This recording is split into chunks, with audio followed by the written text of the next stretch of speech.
What's up, Ragin Nation? How's it going? This is Alex Yu, and you're watching the Star Wars edition of the Ragin Nation show. This is just a web series where we're talking about all things that matter to me in the world of Star Wars films. This is episode number 4, and by now, I'm sure all of you guys, every single one of you guys, have seen the new Star Wars Episode 7, The Force Awakens teaser trailer.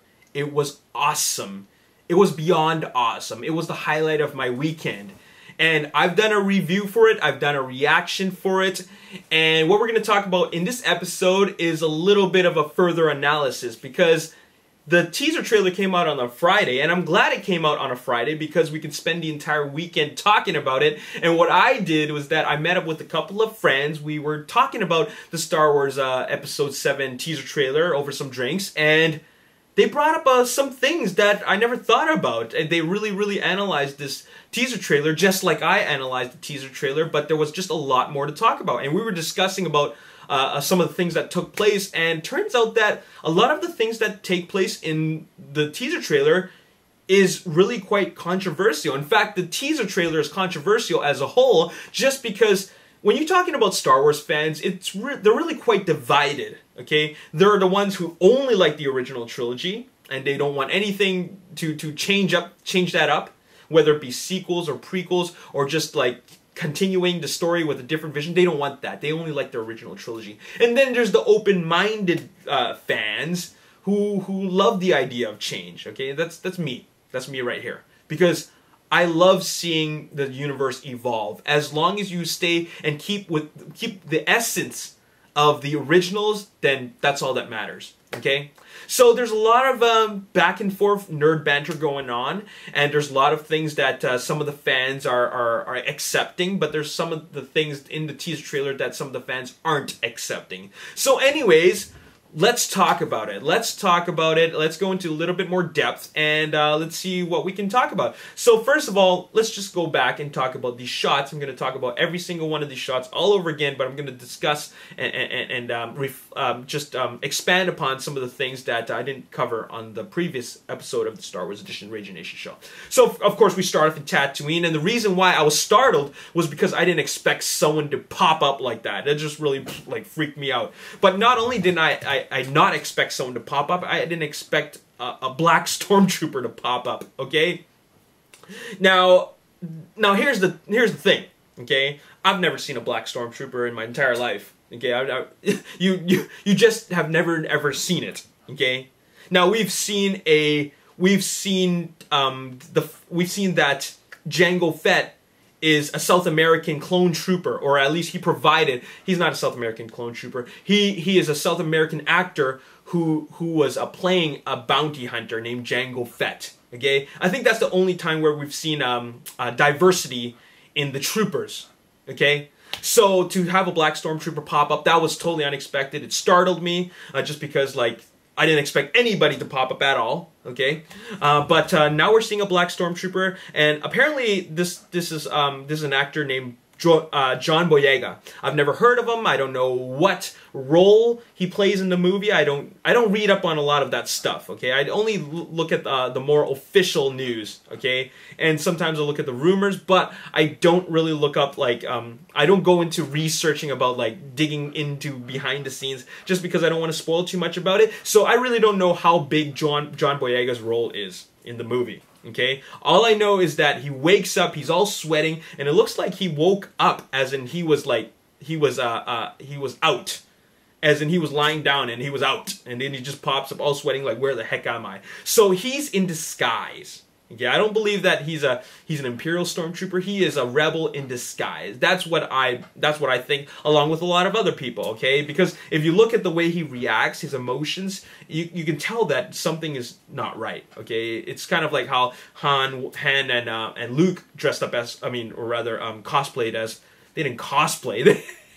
They were disguised as stormtroopers. Okay, now, the controversy about this is that there's a lot of racist Star Wars fans out there, and it's pretty ridiculous. We're in 2014 now. The movie will come out in 2015. So in the year 2015, people are still, complaining about the I guess, the unnecessary need for diversity. Are you kidding me? Star Wars is all about diversity. Have you seen all the different alien races that are out there? The Star Wars universe is so diverse, which does not limit itself to alien beings. It also goes down to humans. There are South American actors, there are white actors, there are black actors, there's even Asian actors, or rather Asian characters. Did you know that the Twi'lek one of the Twi'leks in Jabba the Hutt's palace was actually played by an Asian? That's an Asian Twi'lek, okay? So, you know, if you want to see diversity, the original trilogy had diversity in it, okay? So nobody should be freaking out about this. And to all the racists out there who are against the idea of a black stormtrooper, I'm going to use the same words that John Boyega used, and that is, get used to it, okay? Because this is 2014, we're going into 2015, get used to it, okay? Anyways, moving on, the next shot is, of course, this droid, which comes in ball form. Now, I'm really curious, does he materialize into a ball? Like, is he a tin can at first, like R2-D2, and then he materializes, or is this his original shape? Okay, so that's something that's pretty cool. And I'm wondering, you know, what is the significance of this? Why did they even use this for a teaser shot? I'm just thinking that they used this shot for the sake of a teaser shot to really just blow the audience away, or really make them like surprised. I don't really think that this is a significant character in the movie. I think this is just for the teaser, and they just grabbed the shot which they thought was pretty unique and put it in the teaser. Okay. Now the next shot is, of course, the stormtroopers. I don't have a whole lot to say about it, but except for that, like, about the design of the helmet, and I'm wondering why they decided. Why they decided to make the eyes bleed into the mouths? You know what I'm saying? Like, why is the black connected in the eyes connected with the mouth part of it? Now, why is there the need to do that? I know it's you know, it's for a new movie, it needs to evolve. You know, it's 20 years later, but does it actually serve a purpose? I don't think so. I think they just wanted to make a new design. Okay, but I mean, it's all good. I mean, you know, I don't really care for it. It's just a new stormtrooper design. And then the next shot is you see them holding the Imperial blasters, and the blasters are a little bit different. They're white and black instead of all black, so pretty cool. They obviously seem to be going into war. But now here's the interesting shot right here. You have this young female character. I don't know who this character is, who it's even played by. Some other people have mentioned the name, but the name eludes me. But apparently, these are two separate shots. You see a close-up shot, and then you see a wide shot. Okay, the close-up shot is her kind of panicking, like she seems to be trying to get away from somebody because she looks back. She initializes her speeder, and then it zooms off. Okay, but what's really interesting is that these are two separate shots apparently. Okay, the wide shot is just taken off. That's a funny looking speeder, by the way. It looks like a popsicle. But the close-up shot, what you see here is a lightsaber mounted on the side of the speeder. Now, this suggests that she is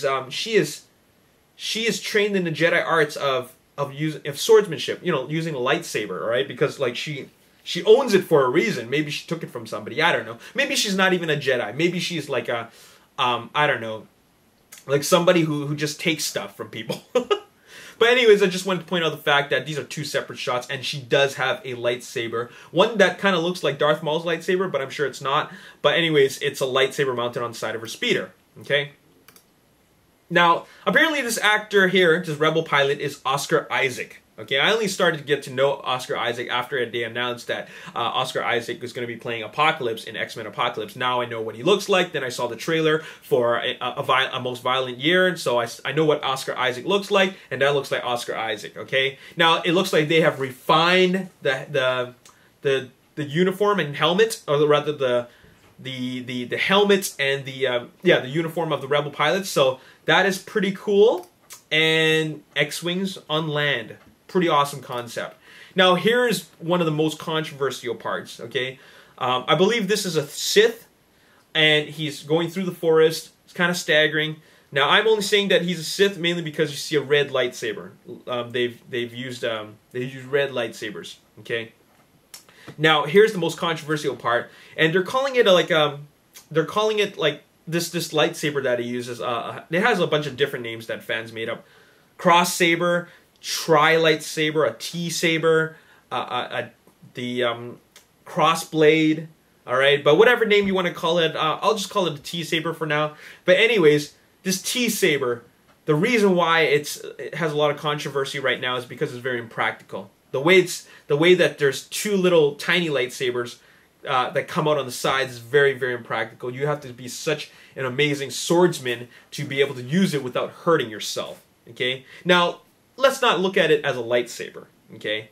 Let's look at it as just a regular sword, long sword, and it's got two blades sticking out of it, okay? Let's look at it that way. So you won't burn yourself as a lightsaber, but you might cut yourself as a swordsman, okay? Very, very impractical. Now, there have been a lot of, there's been a lot of fans who've been talking about this, how this, this design doesn't make a whole lot of sense. Okay, and I'm gonna have to agree with that. At first, when I was watching it, I was thinking, okay, that's kind of cool. Like the first saber comes out, I was like, ooh. And then when the side lightsabers come out, I was like, oh, what the hell? So it's kind of shocking. It's kind of surprising, and I thought it was kind of cool. But the more you think about it, and the more you read other people's arguments about it, I think they're 100% right. This is very impractical, and even master swordsmen have came out to talk about this and bash this. Now, I'm not bashing it. I'm just saying that this is not a very practical design because you can easily hurt yourself, let alone be a lightsaber blade, but just a regular sharp edge. It's just not practical. Now, I can understand if it's just two long bars that come out on the side, then it's got an extended guard on the hilt. You know what I'm saying? So if an opposing swordsman swipes at your sword and then the blade comes down on your guard, then you have a wider area to protect yourself. I get that if it's like a metal, rod that goes across that's this long, but if it's a blade, a lightsaber blade, you're going to have to be very careful. You have to weld that with two hands, okay? So I'm no master swordsman, but I'm going to say that this is going to be the talk of the town, okay? This is something that a lot of people and a lot of swordsmen experts are going to be talking about and saying that this is just wrong. I mean, it was cool when Darth Maul had, the lightsaber, a double-bladed lightsaber. That was really cool. That made sense. It's an actual real-life weapon, okay? Like, even in martial arts, that's a real-life weapon, to use a bow staff like that, right? And then Count Dooku came out with the curved lightsaber, all right. And then in episode 3, they had dual lightsaber wield, okay. And that was really cool. I'm glad that they're doing such things, but I think that they should limit it to that, all right. I don't think that they should come up with all these crazy designs because it's just, there's no need for it, to be completely honest. Now, the only new design for a lightsaber that I would totally accept would be a lightsaber staff. Like a staff saber. So let's say the handle is this long, so it's like this long, but the actual saber itself is twice as long. So you're like swinging it like this, like, you know what I'm saying? So that's the type of lightsaber that I wouldn't mind seeing, and that is a staff saber. All right, and it's different from Darth Maul's lightsaber just because you can actually grab it from a long end and use it like that. You know what I'm saying? And that would be cool. That is the direction I'd like to see for the lightsaber. But this doesn't look right, okay? I mean, if they could do that, then they could do a lot of other things with it, right? Which I think is a little bit over the top. Now, as for what I would like to see in terms of Jedis and Siths using lightsabers, I would not like to see the lightsabers evolve. I would like to see the skill and technique evolve. You know what I'm saying? Because in swordsmanship, there's all different types of techniques. It's not just, fencing, and it's not just like single hand wield or double bladed, two-handed sword play. It's not just that. There's all different types of techniques. They could even go back to looking at Chinese dynasty warriors and how they fought, or even shoguns like samurais. How did they use their swords? I think that J.J. Abrams should look at that. I'm sure he probably did. But I would like to see Jedis and Sith, or rather the concept of using lightsabers, evolve not by the types of lightsabers they use, but by the skill and technique. That would be cool. That way you can see that, okay, there's a guy that fights like this, and there's a guy that fights like this other style. It's very distinguished, as opposed to the guy with the tri-lightsaber, or the guy with the double-bladed lightsaber, or the guy with the green lightsaber. It shouldn't be like that. It should be about skill. Okay, so that's all I have to say about the whole lightsaber fiasco. Now, as for the final shot, you know why this shot with the Millennium Falcon and the TIE Fighters is so awesome? It is because of the sound effects. Okay, the sound effects are the classic Millennium Falcon, TIE Fighter, and laser, and the engine sound effects that we've heard from the original trilogy. And not only that, the music from John Williams. Apparently, this music is, I wouldn't say it's original, but it's newly composed work. They took samples from the original score for Star Wars, but they've tweaked it a bit for the teaser trailer, and apparently this is going to be featured in the final film. Alright, so John Williams is back. That's awesome. But what's also very awesome is that the classic sound effects are back, and that is why everybody got the nerd chills. Everybody freaked out. Everybody got nerdgasm because of that. It's all because of the original sound effects and the right moments to add the John Williams score. And that was the best part about it. It was such a great and perfect way to end the teaser trailer. I thought that this teaser trailer was perfect. 100%. I'm going to give this teaser trailer a 10 out of 10 if I were to give it a score. It's perfect. Okay? And here's something you noticed. Okay? In the teaser trailer, there's not a single scene of space. There's no scenes of space flight. There's no scenes of like cruisers in outer space. There's none of that. It's all on land. Alright, I wonder if the movie takes place a lot on this desert planet. Alright, and not so much in space. Who knows? But anyways, now here's the big mystery that appears to have been solved. And that is, who's the voice? When I first heard it, I originally thought it was Benedict Cumberbatch. I mean, because Benedict Cumberbatch worked with J.J. Abrams in Star Trek Into Darkness, I thought that he might want to bring him back. Apparently it's not, it's Andy Serkis. Now, I didn't find this out just because I was listening to it or I checked the IMDb. I wasn't doing that. It was because these other articles confirmed it. These other websites confirmed that it is, in fact, Andy Serkis. Now, I'm curious, like, what role does he play? I don't even know, but I'm sure that he's involved with some sort of motion capture because he does have his own motion capture company, and then Disney brought him on board Age of Ultron, not only as a character in the film, but also he's a consultant for helping out with the performance for Hulk and Ultron. Okay, so I'm wondering what is his role in Episode 7, The Force Awakens, and I'm thinking that it's probably going to be some character that requires motion capture, because that would be cool to see like actual motion capture used in a Star Wars film. Okay? Anyways, that's all I really have to say in this video. I'm done talking about the teaser trailer. I think we should move on and talk about some more stuff in Star Wars, in the Star Wars universe, alright? But this was an awesome teaser that I played over and over and over again. I genuinely got nerd chills from this. It was that awesome. Best teaser trailer I've seen. Best, like, marketing I've seen for all the 2014 films, okay? Best trailer, alright? So there you have it. That's all I got to say in this video. As always, if you enjoyed this video, hit the like button, subscribe to the YouTube channel, like me on Facebook, The Ragin Nation. Also follow me on Twitter, @RaginNation. My name is Alex. Thanks for watching. I'll see you next time. Peace. Yes!